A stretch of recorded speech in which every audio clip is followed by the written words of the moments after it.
Hi guys, you're welcome to my channel. All right, this is a continuation of our previous exercise where we studied how to use this particular logic to control a process. Okay, we did what we call start station. Then we use this one to put up a schematic diagram and use it to control a start station, whereby we did um, a process control of which will control a process from various locations.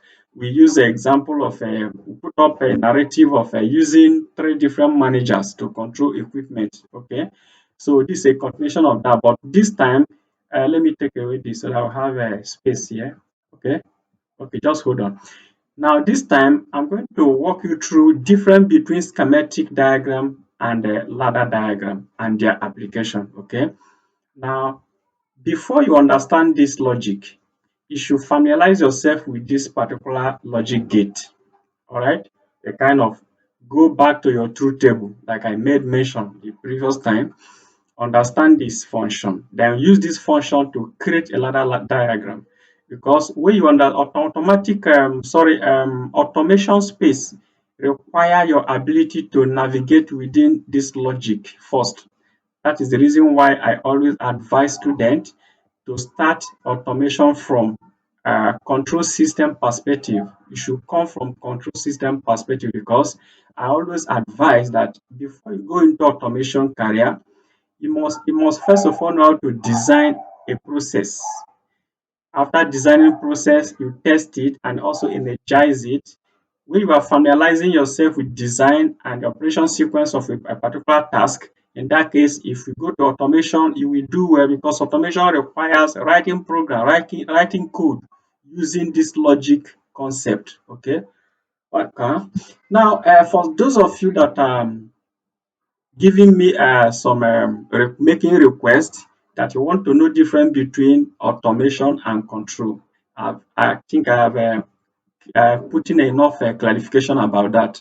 I have no less than 5 exercises that I use to explain difference between control system and automation. They are not different. It's just that one is conventional and one is a kind of innovative, a contemporary technology. All right. But both of them must exist in every setup. I repeat, control system and automation must exist in every system. The reason is because control system must have a control panel. You must have a central distribution system where PLC communicates to. Okay. You know, PLC operation does not exist without control, without panel.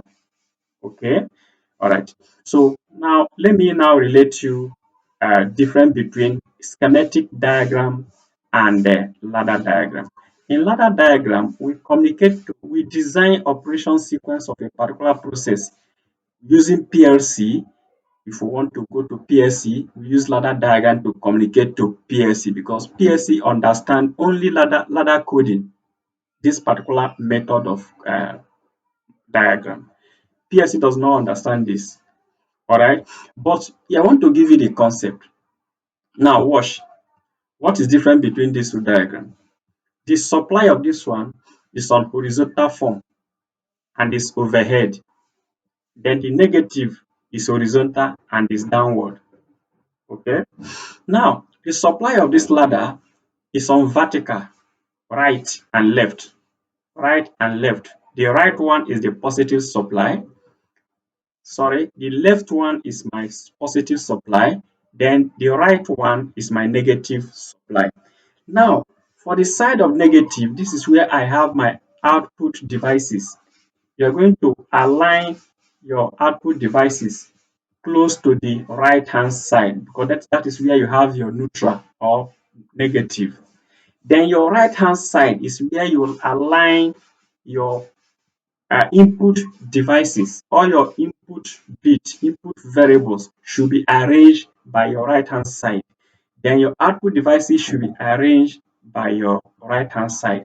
Then your input should be by your left hand side. Okay. All right. So that is the way this one is.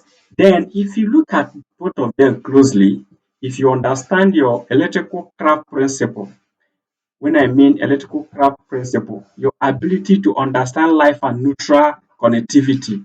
If you take a look at this place, this is my neutral end, this is my life. If you want to refer this to your normal craft principle, electrical craft principle, and this is my coming positive, and this is my negative as well, whichever one. Okay. Now, if you want to trace your continuity about your electricity flow here, now let's relate it with this place. This is my supply. I have continuity from here. This one should close. Okay. Once this one, upon this one closing, I have power flow up to this place. Then upon pressing this one will also flow and energize this. This one will lash from here. Then I'll have closed loop here. Then this one start operation. The same vein, if I want to relate it to this one, I start my positive from here. You know, here is open, just like here is open. Now, this is my stop push button. Let me call them by their names. This is my stop push button. This is my first termination of the circuit. I feel my start push button.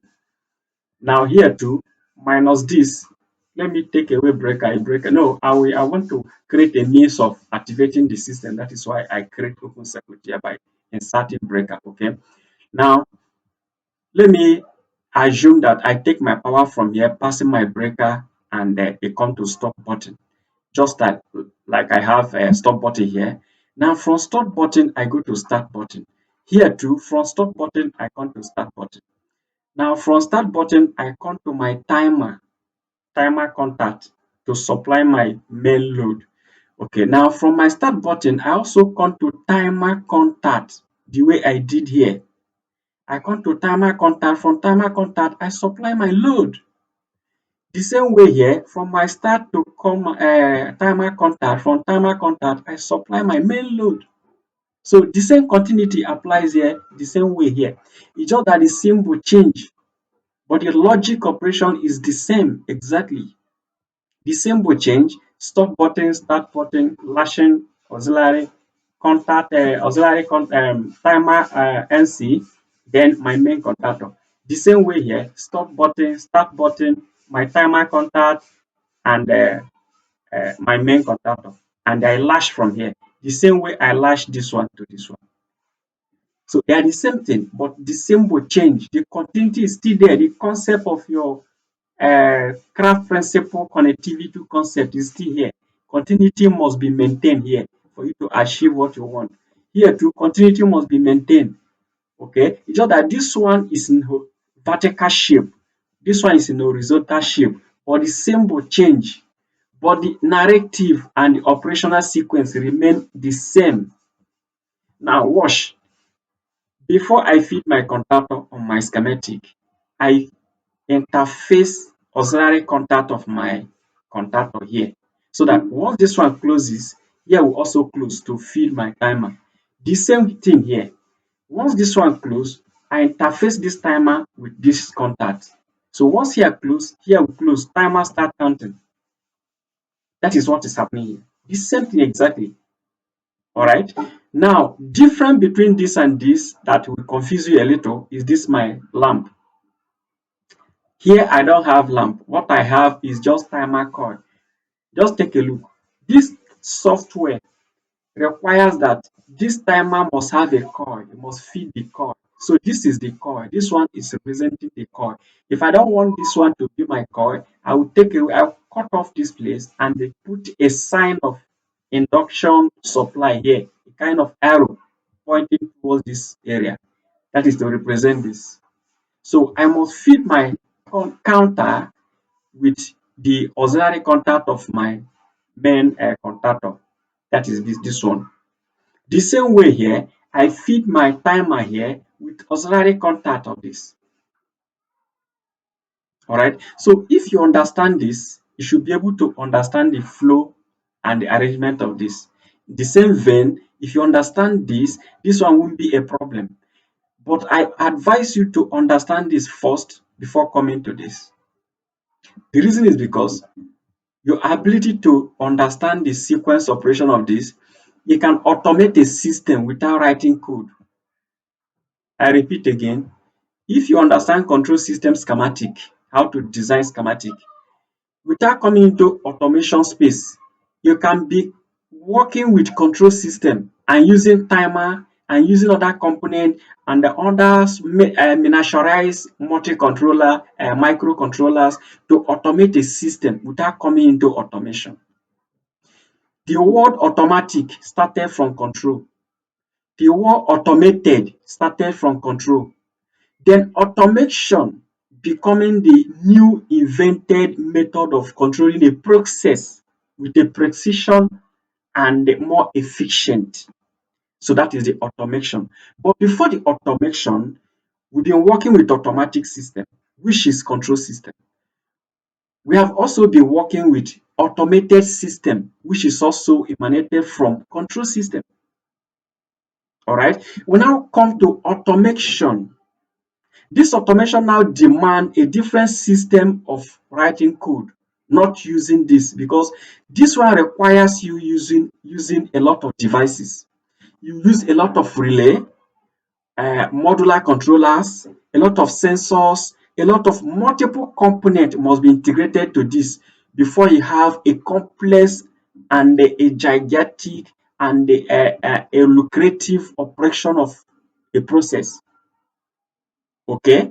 For instance, you want to build a refinery and you don't want to use PLC, you don't want to use automation space. Okay, you want to use just control system and schematic. You will build a lot of panels, and your panels will contain a lot of timers, counters, sensors, contactors, integrated modular electronics, and fragile components will be embedded in that panel. Now, when you have any slightest issue within that panel, you are going to create a lot of operation downtime and man-hour will be lost by troubleshooting because you have a lot of timers. You have to identify which particular timer is responsible for a particular fault. But automation, fault finding is very easy. Automation will even give you the particular device that is responsible and also give you the location of that particular device that is having error. Okay, and the automation does not require a lot of timers. No, no, very few. If I want to build a factory like bottled water factory, I don't need timer, very limited timer, very few. Why the reason why I would demand more that is very small little timer is because PLC has a lot of timers, thousands of timers embedded in PLC. So when I'm writing my code, I'll include my timer in my code. I'll put instruction, please, this timer, I want you to sustain this operation for 5 minutes and shut down and put on the next and shut down and continue the next. Okay, so I will just write the sequence of operation within my software and download it to CPE and into PLC. PLC take over immediately. You get PLC start the job. We don't need physical component of timers, counter, and so on. We need limited. We need very few of them. We need very few of them. And why we need even one at all is because just to back up a PLC for some interface job. Like there are some job that requires when the PLC is even having a fault, we can override by using some sub divided panels and sub circuit, integrated circuit put up somewhere, just for a backup and to also make job flexible. Okay, that is why we need some timers in our panel. What we that is even when we are using PLC device. Okay, all right. So now I want to simulate this. Okay, since you understand that this circuit, this particular logic, and this logic mean the same thing and they can function the same way. So let me simulate it. Okay, before I simulate, let me describe how this one works. Upon pressing this start button, I have continuity from here to here. Once I activate this button, power will flow to this particular load direct. I have continuity from here to here. I also have continuity from here to here, and here is only open circuit that I have within this branch. Okay, so when I close this place, I will flow voltage to this place immediately. And here we release. Once I release my hand, just like this momentary switch, once I release my hand here, here will bounce open and it will lash from here by it will now use this bypass to lash power here steady. You know, so the same way, if I close this one, power flow to this place. If I off my finger, power follow from this bypass and lash this load directly from here. Okay, so let's simulate so that we understand it more better. Now, watch, this one will come up and this one will count. After preset time, the system will shut down. That is the way this one. I designed this one to operate this way. When I operate this switch and this load come up, it will remain on. But how long will it be on is dependent on the preset time inputted on this timer. I repeat again, let me off this simulation. The operation sequence is such that when I energize the load, this is my subject load. This is the load I want to control. Now, once I put on this load by pressing this button, this load will come up. But how long will this load be on? It cannot be on till the indefinite. It must shut down at a particular time. Now, the time it will take to shut down is dependent on the preset time I inputted here. I just put 5 seconds. So this load will remain on upon energization until the preset time here is completed 5 seconds. Then the load will off. The, the motor will shut down or this contactor will shut down. Okay, that is the way this circuit will react. The same way here, once I close this circuit, once I close this button, this one will get energized and it will lash from here. Okay, now this timer start counting. Let me see if I see how many I set this one. Okay, 5 seconds. Okay, let me put it on 7. No, 5 seconds is okay. Sorry, 5 seconds is okay. Okay, this one too should be 5. Okay, confirm 5. Okay. All right, now this one and this one, I give them unique tagging so that this one and this one simultaneously will come up so that you know that this function and this function are the same thing. That is the way I designed them to be. Okay, this is lashing circuit. This is just a lashing circuit only, and this one is also a lashing circuit. But I just incorporated timer so that I give you a preview of the start station we did previously. I told you that you can start equipment from various locations. Then the equipment will shut down when the time elapses, when the counting time elapses, depending on your demand. Okay. All right. Now, if that is done, if that is carried, now let's simulate. Watch this one come up as I activate this. I don't have to press here because I designed this so that this one become the pilot of this. Normally, sorry, before we simulate, let me show you something. Normally, you're supposed to have a PLC. Let me bring a small PLC. This is my PLC, for instance. Okay. If this is PLC, now you expected to, after writing this program, you expected to terminate the connection of this stop and start button into your input bit here. Also, terminate this your output here. Here, choose one of this one to terminate this. Okay, so this is your output coming here, then this is your input, both of them coming here. All right, but I think I have the exercise for that before. Okay, but I'm not using that PSC now. I just want to simulate how this one function. Okay, let's go now.